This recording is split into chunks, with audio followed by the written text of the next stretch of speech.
Welcome to the City Current Show. I'm your host, Jeremy Park. We're always honored to bring you inspiring stories of individuals and organizations making a difference, empowering the good.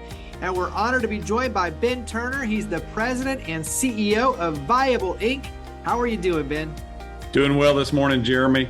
Glad to be with you.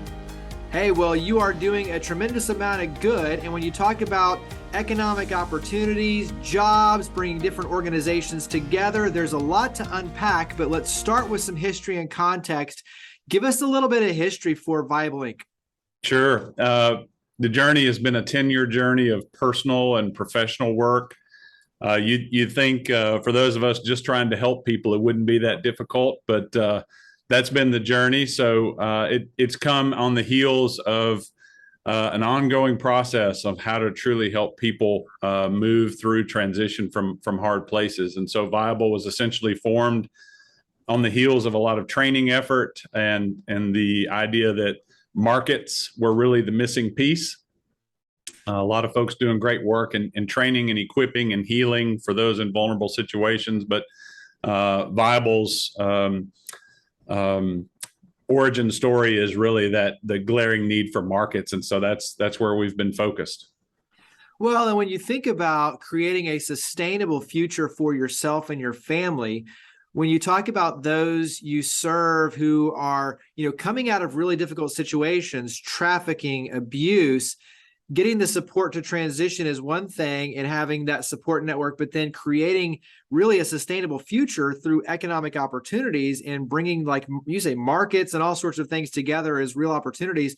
That's a big part of sustainable, that sustainable future. So talk about what you do. Let's go ahead and start unpacking what you do. Sure. So to be clear, we are not the destination. We are trying to bring all of these community pieces together so that an individual coming out of very acute crisis situations can move on to quote unquote normalize and reintegrate into life. And so really our work is to connect two very distinct worlds. It's the world that you and I and the listeners primarily live in day to day. And then it's the world that a survivor of abuse lives in. We take the perspective as we think about what we do. We see the landscape where there's all these help wanted signs. And right down the street, on the very same day, there's a great number of people who want to work and want to learn and to earn an income. And so we're a bit of a healthy skeptic in how we do what we do. We first step back and say, why is that? There's very, very smart, well-intentioned people on both sides. So why aren't they currently working together? So what we do is essentially to build a bridge to connect survivors of abuse to meaningful employment and healthy community. So that means that we walk someone through a process beginning with the aftercare, acute care that they've received in a clinical scenario. And we walk them through our process to come to know and to learn about people in the marketplace that are caring for people, much like a social worker case manager would be. It just looks very different and it represents their next chapter in life. So it's a process of bridging gaps that exist and is the reason why you have those help wanted signs and people out of work wanting work. When you talk about bridging the gap, it's relationships, it's access, it's collaboration. Talk about the partnerships and how individuals find you, but also how you start to bring the magic together with all the collaborative opportunities. Yeah, so people find us from these direct service teams in a clinical setting. We have to go and earn the trust, which is in that world is being trauma informed. Because you're dealing with someone they've taken great care of likely for 2 years in a residential setting, therapeutic setting. And so we have to earn the trust and begin to unpack the vision of what's possible for individuals in transition. And as they begin to see that vision or strengthen that vision, to look to us to be the skill set and the added bandwidth in the day to help these individuals. And so that begins a referral process.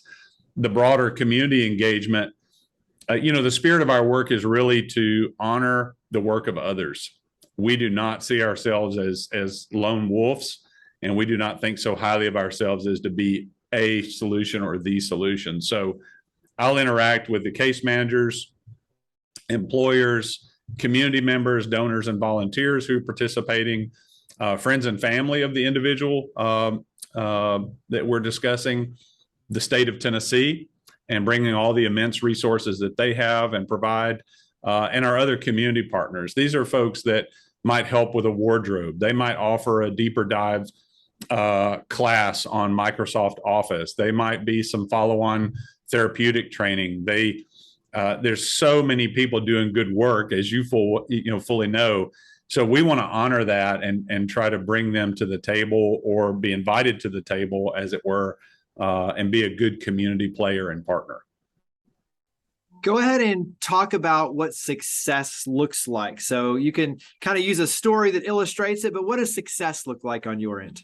Yeah, we say that success is defined by the individual themselves. And so while we do use metrics and some evaluation tools for quality of life, really it comes down to, in the business world, you would ask the customer, right? So while we don't technically have a customer in the nonprofit space, we are focused on what they view as that next step. And so sometimes it could mean very tangibly. I had a lady in our office a couple of weeks ago. She said, I'm working to get my children back. I'm working to get out of a halfway house. I have 60 days remaining. I need $1,400 a month net. I'd like to save $600 a month. So I need $2,000 net. And so if I can get my housing situated, work on getting my children back, get my driver's license back reinstated, and be a part of a company that offers a meaningful career track, that's how she defines success. So it's very personable. It's very relational. They define it, and we're helping them work towards their goals, which in a trauma environment, trauma informed way, that's what we hear, this buzzword. They have voice in that. Talk about scale. So numbers of individuals, collaborators, geographical footprint. So talk about some of the scale elements of what you do.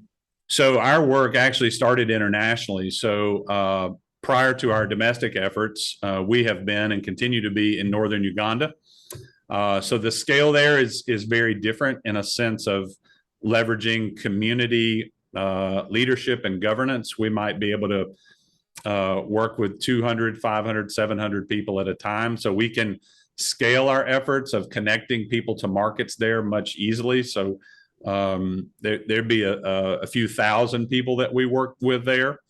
Domestically, because the setting is very different, the dynamics are exactly the same as we see it, but the setting is very different. So it doesn't scale when the work is individualized and intensive. It's not a cooperative format. It is all the same tools and processes, but it's very hard to scale that customized, individualized approach. For the work you do, what's something that you want everyone to know when you talk about the importance, the gaps, as you're mentioning? What's something you want people to really understand the importance of what you do, and the why?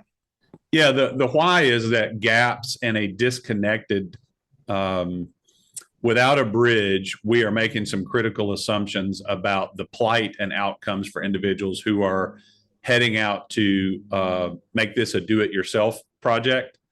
The gaps represent vulnerability, and where there's vulnerability, the worst of all circumstances would be exploitation. So, for example, if you're thinking about youth in transition, which is one of the populations that we serve, where there are gaps, there are trained, organized, well-funded, market-savvy perpetrators who would like to exploit that vulnerability. And so gaps to us is not just a technical term. It's very real and tangible and personal. And survivors will attest to that they came to know and hang out with the wrong crowd when they were at a place of extreme vulnerability and there was a gap that wasn't being filled. So that's the why. We're working towards stability and the vision of viability, meaning to exist and to grow successfully in certain conditions, and to do that independently. So our why is really knowing what's at stake. They're at a critical fork in the road when they're coming out of aftercare residential programs. Our partners, our strategic partners who are providing this aftercare would actually not call it a fork. They would say it's a cliff. And so we're trying to break this rescue, restore, repeat cycle. And that comes by getting people out of the charity loop or merry-go-round into the marketplace and into healthy, productive community. How did the pandemic impact your efforts? And obviously, for the individuals you serve, give us an illustration of how the pandemic impacted everyone. Sure thing. So when the pandemic hit, we were working in northern Uganda, and it was interesting that it was a common subject that we could discuss with our brothers and sisters on another continent, that we all had the same language, we all had the same protocols, we were going through an experience together. And quite frankly, it was a matter of faith for us. I had just returned from Uganda in February, and as the news was breaking, we were getting ready to make a major push in our work there. And it was a matter of faith and prayer as to what to do. The businessman would say, don't invest. But given our role and our work and what we held ourselves out to be, we knew it was time to engage. And going a little further with that, after we stepped out in faith to do that, the country leadership there actually said that smallholder farmers, those individuals that Bible works with regularly, would be free to go about their work, and that commerce could flow. And so it was this immense blessing for people who were already on razor thin margins, that would be acknowledged and permitted. And as you know, from a faith perspective, that was just a tremendous encouragement to have stepped out like that and then to see all of these things happen. So it was a very vivid experience for us that spring of 2020. Yeah, absolutely. How can we help? So how can the community help your efforts? Yeah, the community on the whole, this is not a specialized realm where you have to have clinical expertise and qualifications. We have opportunities for teaching as small as a 1-hour class on professional topics. So we lead a 12-week intensive academy, and that is 4 nights a week for 12 weeks.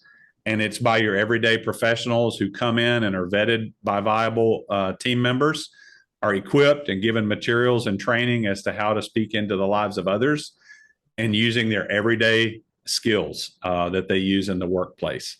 Being a 501c3, we are accepting charitable donations. We welcome prayer. And then specifically to the business community, we are looking not only for employers, the right kind of employers, but also companies that have a leadership development initiative where either their personnel can come and be a facilitator, as I've just mentioned, or to offer a unique part of what we do is to give exposure to people in the workplace that have never seen business or work as something with purpose, and to interact with professionals and learn about the various positions. And so a very powerful thing that can be done is for community members to offer a tour for our individuals to begin to expose them to what's out there. How has this work changed you and your perspective, and just you personally and professionally? So how has this work changed you? Yeah, it's people look, when you do this type of work, folks think that you've gone on to some higher calling. And I came out of the private sector doing small scale mergers and acquisitions and business valuation work, and I viewed that as ministry. This has opened my eyes to a different world. It's changed my family, my children, as they've been exposed to various cultures, and that we tend to live in a bubble, and it's good for us to get out of that bubble. But I think very personally and transparently, as I have interacted with people with trauma, it's helped to raise awareness that I too have some experiences that I've been through that have affected me. and that really, on the whole, we're more alike than we are different around the world. And so it has brought me really to an even playing field, that it's not us and them, it's not me and this pitiful person. It actually has helped me to hold the individuals we serve in high esteem. They are truly remarkable, and I am challenged every time. I don't, I sit with someone who's been through these immense challenges and has overcome them, and I look and I'm challenged about my own strength and my own resiliency. Well, the last question is always the easiest. And so where do we go to learn more, to get involved with Viable? So website, social media, where would you direct us? Sure. I would say straight to the website, viableinc.org. It's Viable, VIABLEINC.org. There's ways there to get connected with us, to make contact if you'd like to have a further discussion or take action there on the site. Well, Ben, thank you for all you and your amazing team do. Thank you for coming on the show. Thank you, Jeremy.